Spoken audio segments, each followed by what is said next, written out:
Caroline Dowd-Higgins. Thank you for listening to Your Working Life today, my podcast series featuring thought leaders in the career and personal growth arena. I know that you spend a significant portion of your life at work, so I'm on a mission to provide you with tools, inspiration, and resources so you can enjoy your career and love your life. And I am delighted to welcome my very special guest to the show today, Susan Ford Collins. Susan, welcome to the show. Oh, I'm delighted to be here. I'm excited that you're here too. We're going to dive into a juicy conversation about you, your work, and your new book. However, I want to tell our listening audience all about you. Susan Ford Collins has been called America's premier success and leadership coach by CNN. She is the creator of the Technology of Success, the powerful leadership system used in more than 3,000 training programs in major corporations and organizations. Now, as a young researcher at the National Institutes of Health, Susan had a radical idea. What more could we learn if we studied healthy, highly successful people, not just ill and dysfunctional ones? Are highly successful people using skills the rest of us are missing or misusing? Well, her colleagues all laughed, but for 20 years, Susan shadowed successful people from all walks of life and identified 10 skills they were using unconsciously, so struggling to pass on. In 1985, she started facilitating Technology of Success public seminars in Miami, and they went viral. And audiences begged Susan to write about the 10 success skills. So after shadowing highly successful people for 20 years and coaching them for 20 years or more now, she created the Technology of Success book series. And today we're going to talk about the joy of success. And Susan, I'm so eager to dive into this, but let's start, right? Because brilliant quote at the beginning of your bio. CNN named you America's premier success and leadership coach. So how did this all come to pass? Well, that's like having a star fall out of the heavens. I received a call one day. It's a good one, yeah. Yeah, right. From CNN saying, would you like to be on with Lou Dobbs? They had a new show called Business Unusual. Yeah. And they thought I'd be perfect. So I went and I did the show, but Lou wasn't there. Oh, no. He was out that day. So at any rate, he heard the show that I had done and he asked me to come back.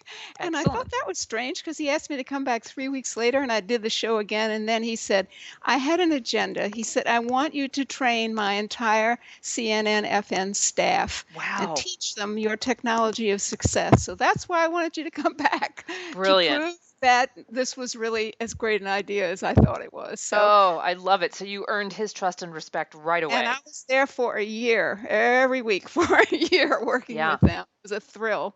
I bet. And as a fellow coach, I know it's a process, right? It is a journey. It is not a one and done experience. So I'm not surprised that you were with them for a year. Well, and it gets very personal, it's you get to know people. They go through their ups and downs. It's just a very intense process. So I loved it, every minute of it, as I always do, working with people. I bet.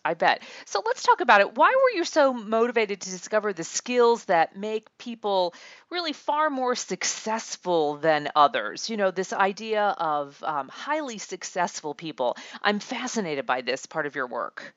Well, that was the hook for me. I grew up with a mother who was an alcoholic and a father who was a workaholic. And they were both brilliant people, but they just couldn't get it together. And so as models, I knew they were very deficient. They didn't have what I needed to learn. And so I became obsessed with studying successful people, meeting successful people, figuring out what they were doing so that I would be able to teach my daughters. And I wasn't yet a mother, but I knew that they couldn't be any more successful than I could teach them to be. I had to be a good model. And so at NIH, I found out I was pregnant, and that really set me. So, when they laughed, it was a wonderful moment because when you're laughed at, you have to make a very powerful decision. Do I believe them or do I believe myself? Yeah, and it's a turning point. Absolutely. such a powerful turning point. And, from then on, I believed myself and my dream. And, I've been through hell and high water and back and over and all that. But, not too many years ago, I was invited to speak at the National Grant Management Association in Washington, D.C., and I told the story about being laughed at NIH. And afterwards, a whole group of people headed my way. And I was like, oh my goodness, what's this? And they said, we wanted you to know that we're the people who decide about grants at NIH now. And we only wish that we had been there that day so we could have yelled, yes, Oh, that's yes. great. So you were vindicated, or I should say validated, right? Oh, that's Exactly. You might have to lovely. wait a couple of decades, but it Yeah. happens. Have you ever come in contact with any of those former NIH colleagues? No, I haven't. I see their names in books that we wrote together, but Yeah. I haven't seen them again. Well, Uh, they know the great work you're doing. I have no doubt. I have no doubt. So, Susan, help me understand. Highly successful people often don't know what made them or makes them successful. So, how did you discover this concept of the 10 success skills that they were using unconsciously and really struggling to pass on? I'd love to get beneath the surface on that. Well, that was the real dilemma because I thought, oh, this is going to be easy. I'll go sit down with people, I'll interview them, and they'll tell me what they do. And I sat down with them and I said, what do you do that makes you successful? And they scratched their head or rubbed their chin and Yeah, it's like, I don't know. I just do I it. really don't know. And I said, well, okay. Can I shadow you? Can I follow you Yeah, around for, you know, several months? I said, I know it's not going to happen in one meeting or two, but can I shadow you for several months at a time and see what you're doing? And they were like, oh my God, it's like, oh my heavens, what is she saying? And I said, well, I'll make you a promise. When I discover the skills that you're using, I'll be able to teach your team the skills you haven't been able to teach them bingo. because Yes. you've been using these skills unconsciously. Yeah, And so that was the deal that we struck. that's And great. then I think dreamers have luck flying around with them. So one of the first people that I studied was Buckminster Fuller, Yeah, yeah. who's one of my great heroes on the planet. And, he just said, I like you, young woman. You've got spunk. There's a quote too. And I did have spunk. I look back and I go, goodness me, how did I do it? But it was exciting. And that's what I did. I literally shouted them around. And it was wonderful because year after year, and I spent decades doing this, year after year, the same skills over and over, over and over, no matter what industry, no matter what kind of a team, it was the same skills over and over. So there was a pattern. I mean, there's absolutely a model here. This is not coincidence. No. And then when I started teaching the seminars, and I noticed how every time we did the day long or 2 day long workshop, it always flowed out the same way. So the skills were totally validated. That's It's great. just the way it is. Can you share some of those skills? I know there are 10, so maybe just a few that might not be as obvious to the listeners. Well, I can tell you the names of them, but in the book, I give you lots of stories so that you get the Yes. context of when to use it. But for example, the first success skill is called success filing. And in my conversations with highly successful people, they said self confidence is the biggest thing. How do you get self confidence? Hmm. And so I watched them, and they didn't know the answer to that question themselves. They said, well, we're just really confident. And I said, well, how did you do that? They didn't know. They So didn't this know. is me Yeah. following them around. And what I noticed is they took time every day, or maybe several times during the day, to sit down and kind of rewind their inner recorder to the beginning of the day when they woke up, what they ate, what they did, the meetings they went to, the calls, the coincidence of meeting somebody in the hall that was on their mind. They took time to review all of these things for themselves. And a lot of them wrote them down, either on paper or in a computer file or OneNote or whatever. But they were very conscious that they had to build their own self-confidence for Wow. days when, the bottom was going to fall out and everything was going to go to hell. So this taking responsibility for building your own self-confidence is the first and most important success skill of all. But buried in there is most people don't know what success is. So that's why the rest of the chapter is so important.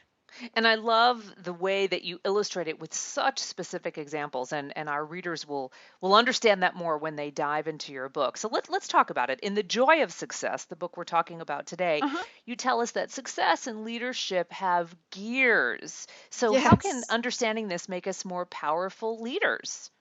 Well, that when I realized that one day, it's like, those days where your hair stands on Oh end yeah. because it's like, oh my goodness, now it all makes sense.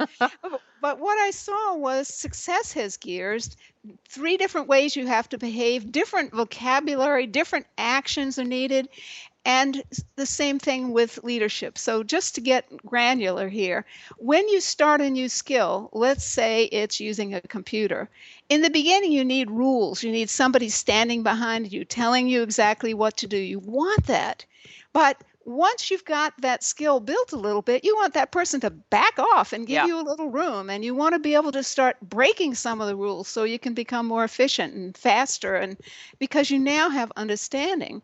And then there comes a moment, and this is where the highly successful people pop in, when you realize, nothing anybody has ever taught me has prepared me for what I realize now. And we have a creative breakthrough, an Hmm. idea that takes us into a whole nother realm. And then the challenge is to develop that and share that so that we can bring other people along too. So And that's the challenge. What I saw in business was that a lot of leaders were responding to the with the wrong gear. So for example, when you're in that first gear, you want very tight leadership. But when you're in the third gear of leadership, you don't want somebody hanging around. You're yeah. creative. You don't need that. So I saw a lot of leaders getting stuck in the first two gears of success and really stopping people from moving into creativity and innovation. And because I've been to China and I've been to India, and I see that America is about creativity and innovation, Hmm. that if somehow our leaders and our succeeders don't understand these three gears and when they're appropriate, that we're just not going to advance as rapidly as we need to. Now, Susan, this also applies not only to our professional lives, but our personal lives, our Everything. families. Yeah. Everything. Especially with our kids, because let's say you've been in a very high second gear, more, better, faster, push harder, get it done, measure quantity, quality environment all day, and you come home to a young child and they just want you to sit there And and do be. a puzzle. I mean, you Yeah. cannot gear yourself back. Yeah.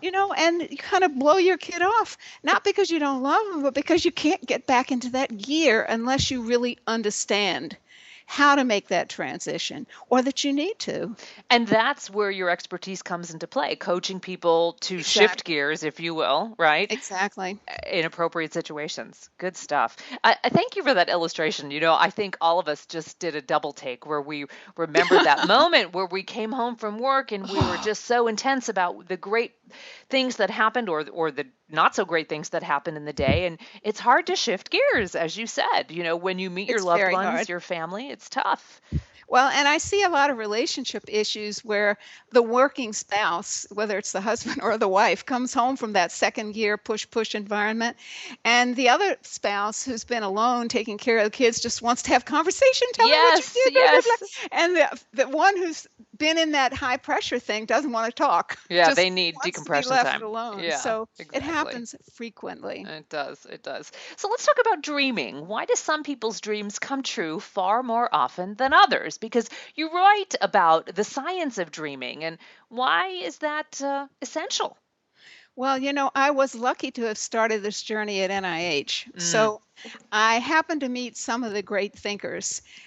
For example, Dr. Carl Pribram or Dennis Gabor, who invented holograms. I mean, that was a huge thing at the time Oh, that I yeah. was around. And I didn't know so much about Carl Pribram until I started talking about dreaming and why some are more powerful than others. And he told me something really important. He said, the more detailed a plan or a dream is, the more power it has. And he said, I mean that literally. He said, the more electronic force field it generates. Wow. He said, very detailed thoughts literally attract what you're thinking to you. Wow. Isn't that amazing? It is, and it makes such sense because I also believe in the concept of you've got to share the dream. You've got to write it down. You've got Exactly. to say it out loud because if it's a well-kept secret, forget about it. It can't take off. And part of that skill is about co-dreamers, finding co-dreamers instead of co-dreaders. Because Ah, unfortunately, some of the people closest to us will be the ones who'll shoot our dreams down yeah, because they're scared for us. I like that. So they become Co-dreamers. co-dreaders. They tell you all the people they know who failed at something like what you want to do. And they mean well, but they're toxic. You need to protect yourself. You need to surround yourself with a couple of powerful co-dreamers who will hold those details of the dream with you so that on the day you get shot down, and it'll happen from time to time, you can call them up and say, what was that dream? I've Right. forgotten it. Walk Would me you through tell it. me exactly, Yeah. tell me what steps I've taken already, and tell me why I wanted it in the first place, and then 10 minutes later you're fine, and you pick yourself up and you keep going. So you, There's just one more part I want to sure, add to the sure. science of dreaming. We have a part of our brain called the reticular activating system. I call it the RAS, like it was an RAZ, RAS. Hmm. It's the part of the brain that searches for what we've told it to look for. So, for example, if you had said to yourself when you squeezed the last bit of toothpaste out of the tube, next time I'm at the store, I'm going to get toothpaste. And then you forget all about it. You get in the store, you're walking down the aisle, and you go, oh, I need I need toothpaste. toothpaste. And that's the reticular activating system. That's the part of the brain that's been looking at the sensory data or scanning the sensory data coming in through your eyes, ears, and other senses till there was a match. And then it goes, there it Ah, is. okay. So it goes back to this whole thing that we were talking about. The more detail, the more power. The more detail, the more the reticular activating system can work for us. Wow, that's beautiful. I I love want to it. bring you back to the science of dreaming too, because what I'm hearing and what I've read in your work is that you really do teach people how to dream. You coach them, and I mean that in a beautiful, beautiful way. And I I think know it's about one of my this. favorite parts of my Yes, I work. mean, think about innovation, think about entrepreneurs, right?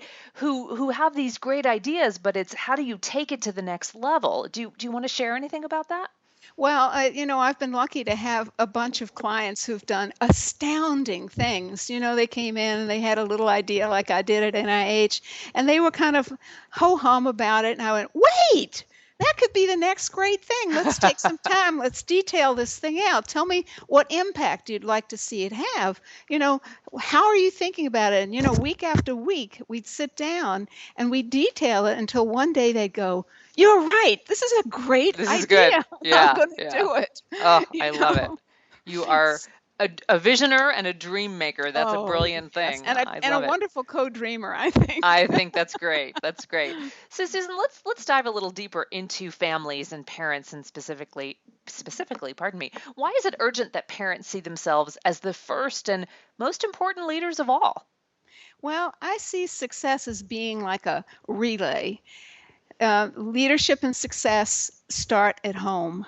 Mm, And kids learn their first understanding is about how to succeed from their parents, not so much from what they say, but from what they do. yeah. So, if you see your parents never having their dreams and always being disappointed and only working and telling you how hard things are you going to look forward to being successful? No. And Yeah. I actually did a study of 1,250 middle school students. I interviewed the students, the parents, the faculty, the policemen in the school, and all of that. And here's what I found: over 20% of the students told me they did not want to be successful.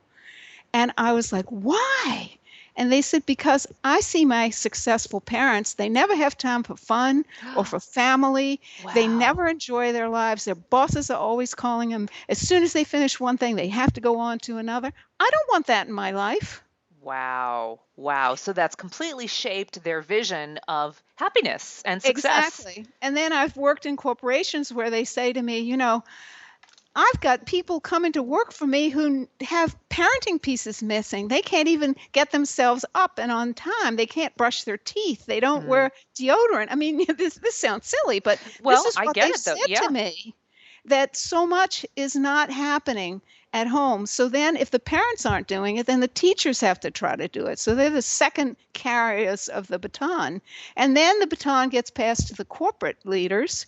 And then if all else fails, it gets dumped into government. Yeah. So this is why I say that parents need to really step back for a moment and say, wow, I'm not just a parent, I'm the most important leader in my child's world. Yes, absolutely. Now, let's take that a next step, right? So you are actively trying to get the technology of success into schools and universities. So tell me how Oh, that's going. oh, I love that. Well, I've taught it in public schools across the country, and I wish more, but I've started in Waldorf schools and Montessori schools and taught Great. Montessori teachers and University of Chicago Graduate School of Business. I'm doing it, but it's going to take all of us working together saying, you know what, she's right. This lady's right. We've got to get the technology of success skills to parents, to teachers, to businesses, and government so that we can begin doing this relay of leadership together and getting the baton all the way there and not dropped here or dropped there. And again, I have to thank my really difficult childhood for reminding me of this or making me see that, when the baton of your leadership is dropped early in your life, it's hard. Yeah. It's really hard, and it's not impossible though. And this is what I want to do to inspire. You do a lot to inspire, but I want to say that I don't care how messed up your childhood was, because if we look at a lot of geniuses, you'll see they had messed up childhoods. Right. But what happened was they had a moment where they went, I'm going to do it anyway. I'm going to be a success despite them.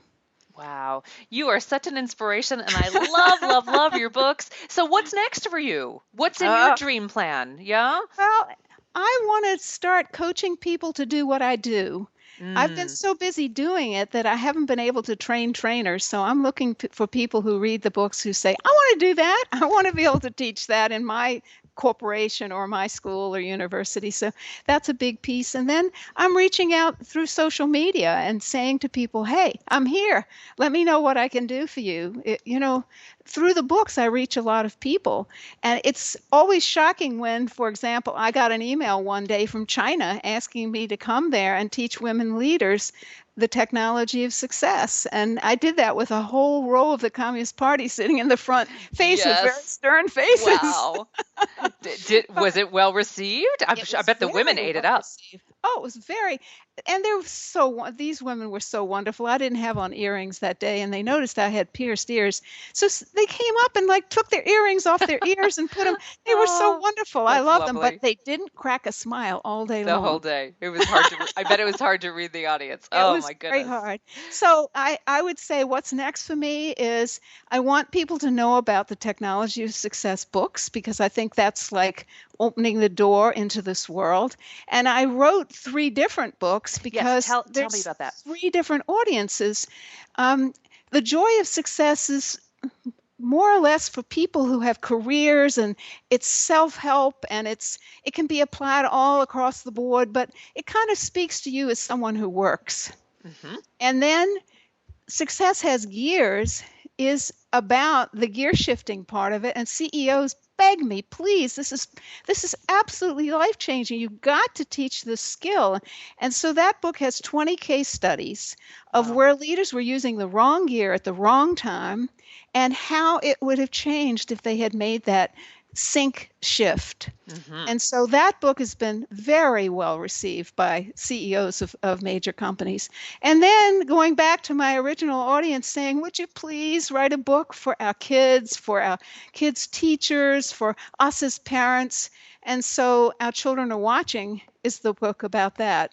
And all three books teach the technology of success skills. So the one of them focuses on the second skill, and the Joy of Success and Our Children Are Watching teach them all, just from different perspectives, but they all have wonderful stories.